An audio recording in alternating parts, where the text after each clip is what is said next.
What's going on YouTube? This is ParkerLad88 coming to you with my final video talking about Noble Knights and how they will fare in the meta. So if you remember in our first video, we went through my deck profile, talked about each of the knights and what they can do. In the second video, we talked about Merlin in the last chapter and what roles they will play in the deck when they come out. So now in this video, what we're going to talk about is some of the matchups that Noble Knights will be running into for this meta. We're going to talk about what those decks do, what they can do to Noble Knights, and what answers Noble Knights have, if any, to those decks.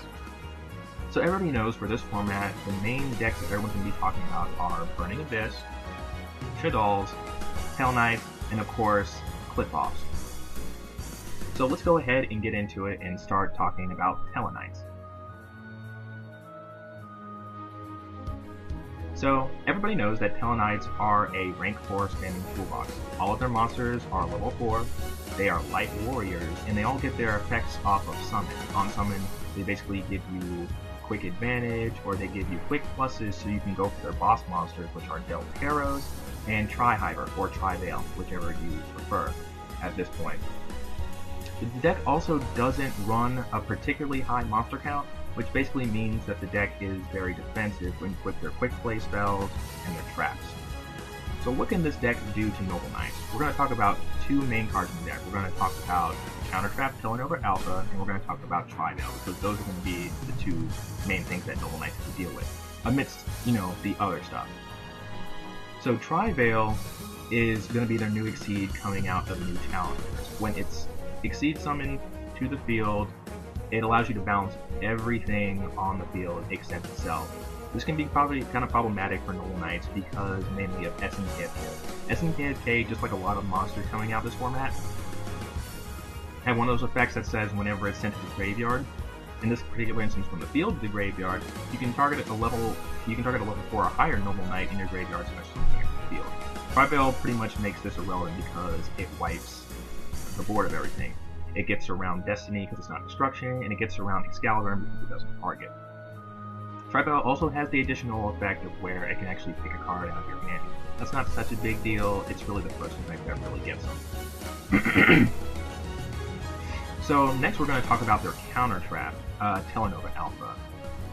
It basically says to tribute a Tellarknight monster whenever your opponent activates a monster effect, trap, or spell, negates it, destroys it, and then lets you draw a card. This is problematic mostly for one reason, Royal Decree. They can chain this to Royal Decree to just outright destroy Royal Decree, and everybody knows that because Noble Knights don't have a lot of back row space, the Royal Decree is one of the best ways to deal with back row heavy decks. So it pretty much means that Tellarknights can be stopping Noble Knights at every turn with all of their traps. And then going back to Tri-Veil again, even if they are able to activate Royal Decree, they can just summon Tri-Veil and just, wipe the board of that stuff. So that's pretty much all the big things for Tellarknights. So what answers do Noble Knights have for Tellarknights?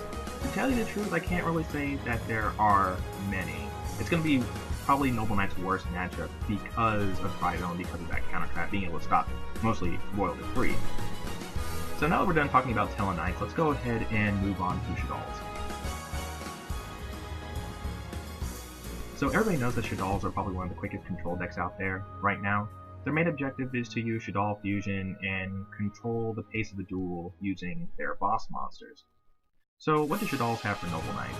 Of course, everyone's probably going straight to Winda being like, oh, Winda totally shuts down the deck because you only special on one turn. Let's not forget though that Winda only has 2200 attack points. This is easily taken out by just summoning a Noble Knight, some boards, or you can even summon Galtabat with his 1500, equip it with a Noble Arms, and then just simply beat over the card. That being said, the fact that it does only allow you to special summon once per turn, that can slow the deck down. One other instance, like Capital G brought up, and I brought up in my other video talking about Merlin, is he does have that Spell Speed 2 effect that says, once per turn during either player's turn, Exceed or Synchro with monsters that you control. So if you know that your opponent's about to go for a Winda play, or after they've already gone for the Winda play, end phase, go ahead and activate Merlin's effect so you can get your king out. So let's go ahead and talk about Construct. Construct probably one of the more difficult ones to deal with.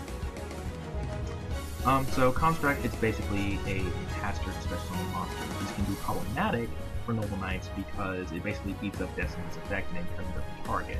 This can lead to the destruction of your Sacred King, your regular King, but on the one hand, at least you do get that Noble Knight out of the King, or out of the Sacred King, excuse me. So that can be an easy way for Shaddoll to just, get over the win condition that is those Kings. That being said, though, SNK of K can get over Construct just as easily by hitting its ability and then just outright destroying it. So we can also go ahead and move on to Agursta. Agursta being the Heat King, the fire one. It's pretty much the same thing as with Winda. It is a little bit stronger. That is good, that is granted, but you can still beat over it with a King or just any Noble Knight with noble arms like Gallatin, or a combination of Caliburn and Guinevere or anything like that. Moving on to Shikinaga. Shikinaga will be another difficult one to deal with, mostly just because of that defense. But once again, Noble Knights can deal with that with SNKK, or you can actually go as far as to say Dristan 2 maybe, and then just straight blowing it up. Probably Dristan more so than SNKK because it can negate special summon monster abilities, but point being that there are ways to deal with it. Now, it is going to be difficult for Noble Knights because when the fusions are destroyed, they can just get back to Shaddoll fusion and go for another one as well. So, I really don't know how that matchup is going to go for Noble Knights. It seems to me, it seems to me, like both of the decks have ways of dealing with each other. But if you guys have any arguments you want to make, you can go ahead and just leave that in the comments. So now I want to take a quick minute to talk about some of the counters for Noble Knights. Things like Court of Concealing Light, things like Jack Frost, and Creature Swap.